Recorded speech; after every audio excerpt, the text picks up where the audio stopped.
தேவன் கொடுத்த நல்ல வார்த்தைக்காக நான் நன்றி உள்ளவனா இருக்கேன். దేవుడు మనకు అనుగ్రహించిన మంచి మాటలను బట్టి నేను దేవునికి ఎంతో కృతజ్ఞతలు చెల్లిస్తున్నాను. தேவன் 2 காரியங்களை குறித்து நம்ம இடத்துல பேசினாரு. దేవుడు మనతో 2 విషయాల గురించి మనతో చాలా స్పష్టంగా మాట్లాడారు. அது அந்த వర్షిప్ல ఆరంభించి இந்த మెయిన్ మెసేజ్ వరకు வந்தது. అది ఆరాధనలో మొదలయ్యి ఈ సందేశంలో కూడా మనకు దేవుడు ఆ విధంగా మాట్లాడారు. தேவனுடைய மகிமை, அப்புறம் தேவனை போல் நாம் பிரகாசிக்கணும். அவருடைய வெளிச்சத்தை நம்ம முகத்துல இந்த உலகத்தார் பார்க்கணும். దేవుని యొక్క మహిమ, అదేవిధంగా దేవుని యొక్క వెలుగు మన మీద మన ముఖంలో ప్రకాశించాలి. అది జనులందరూ గుర్తించాలి. மகிமை அப்படின்னு நம்ம சொல்லும் பொழுது அது ஒரு ஒரு ஒரு அவருடைய க்ளோரி அப்படின்னு நம்ம சொல்லும்போது ஏதோ ஒரு பெரிய விஷயமா நம்ம நினைக்கிறோம்.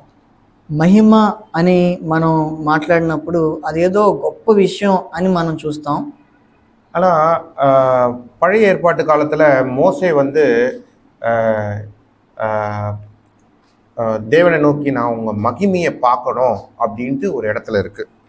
అయితే పాత నిబంధనలో మోషే దేవుని చూసి నీ మహిమను నేను చూడాలి అని చెప్పే ఒక సంఘటన మనం చూస్తాం. యాత్రాగమం 33:18. నిర్గమాకాండము 33:18. నిర్గమాకాండము 33వ అధ్యాయం 18-19.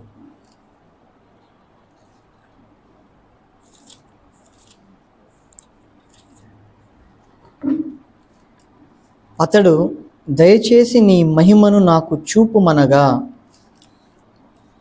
ఆయన నా మంచితనమంతయు నీ ఎదుట కనుపరిచెదను, యెహోవా అను నామమును నీ ఎదుట ప్రకటించెదను.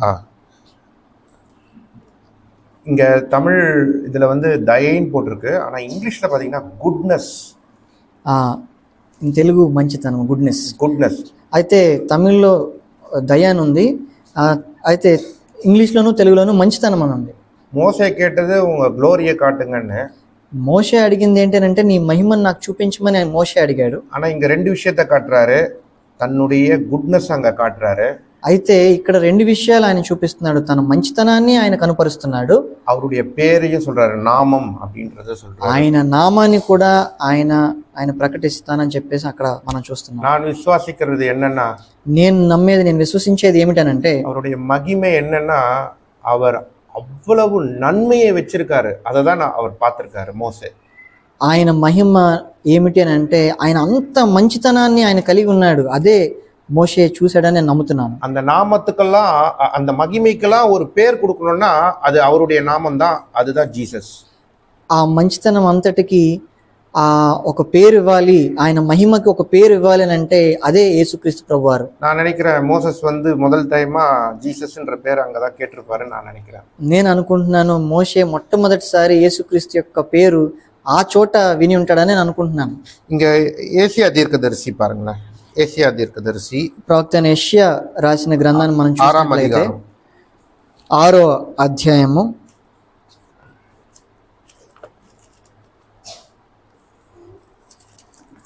5వ అధికారం 20వ వచనం కూడా பார்க்கலாம்.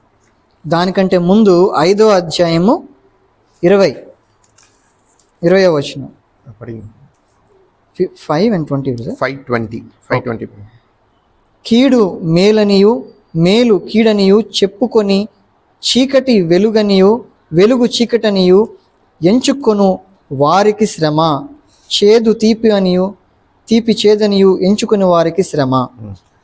இது ஒரே ஒரு எக்ஸாம்பிள் தான். ஏசியா தீர்க்கதரிசி வந்து இஸ்ரேல் ஜனங்களை பார்த்து அவர் சொல்றாரு, தீமையை நன்மை என்றும் நன்மையை தீமை என்றும் இப்படிலாம் சொல்றவங்களுக்குலாம் வந்து ஐயோ, who to them. ప్రవక్త అయిన యెషయా ఇశ్రాయేలీయులను చూచి ఈ మాటలు అంటున్నాడు. కీడుని మేలని అనే వాళ్ళకి, మేలుని కీడనే వాళ్ళకి, ఆ విధంగా చెప్పే వాళ్ళకి శ్రమ అని చెప్తున్నాడు. இந்த மாதிரி நிறைய காரியங்கள் நீங்க கீழே படிச்சீங்கன்னா நமக்கு டைம் இல்லை, நீங்க வீட்டில் போய் படிச்சு பாருங்க. நிறைய விஷயங்களுக்கு ஐயோ ஐயோ அப்படின்னு சொல்லுவாரு. ఈ విధంగా అనేకమైన విషయాలు మీరు ఇంటికి వెళ్ళి చదువుకున్నట్లయితే మీరు చూస్తారు, అయ్యో శ్రమ శ్రమ శ్రమ అని యెషయా ప్రవక్త చెప్తా ఉంటారు. உலகத்தில் இருக்க காரியங்கள் எல்லாம் பார்க்கும்போது ஐயோ ஐயோன்னு சொன்னவர் లోకంలో జరిగే విషయాలన్నీ చూసి మీకు శ్రమ శ్రమ అని చెప్పిన ఆ వ్యక్తి 6ஆம் அதிகாரத்துல 6వ అధ్యాయంలో 5ஆம் வசனம் பாத்தீங்கன்னா 5వ వచనం మీరు చూసినట్లయితే, అయ్యో నేను అపవిత్రమైన పెదవులు గలవాడను, అపవిత్రమైన పెదవులు గల జనుల మధ్యను నివసించువాడను, నేను నశించి తిని.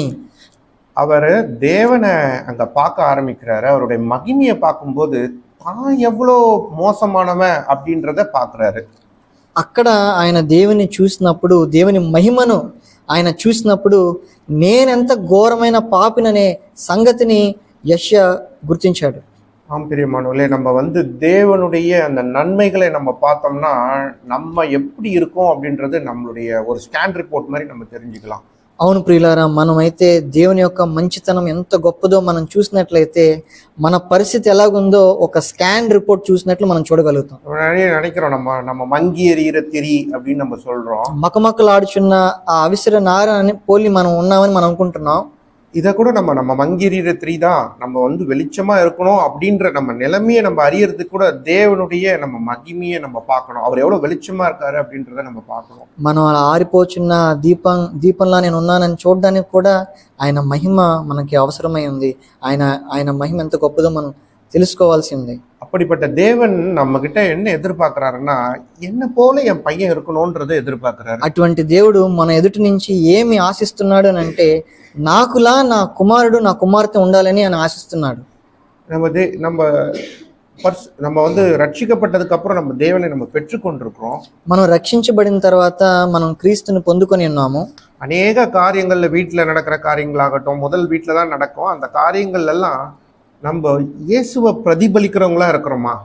అయితే ఆ తర్వాత ఇంట్లో జరిగే అనేకమైన పరిస్థితుల్లో మనము యేసుని ప్రతిబింబించే వారిగా మనం ఉన్నామా? பிரியமானவர்களே, நம்ம இதை நம்ம தியானிக்கணும். ஏன்னா இதை நம்ம காண்டம்னேஷனுக்குள்ள தேவன் எடுத்துட்டு போக விரும்பல. దీని గురించి మనము ప్రియులారా మనం ధ్యానించాలి. ఎందుకంటే నేను ఏదో మిమ్మల్ని నేరారోపణలోనికి తీసుకెళ్లాలని నేను కోరుకోవట్లేదు. இங்க எத்தனை பேர் நீங்க உங்க பிள்ளையை நீங்க வளர்க்கும் போது என் பிள்ளை என்ன மாதிரி இருக்கணும் அப்படின்னு நினைச்சுதானே நீங்க வளர்க்குறீங்க?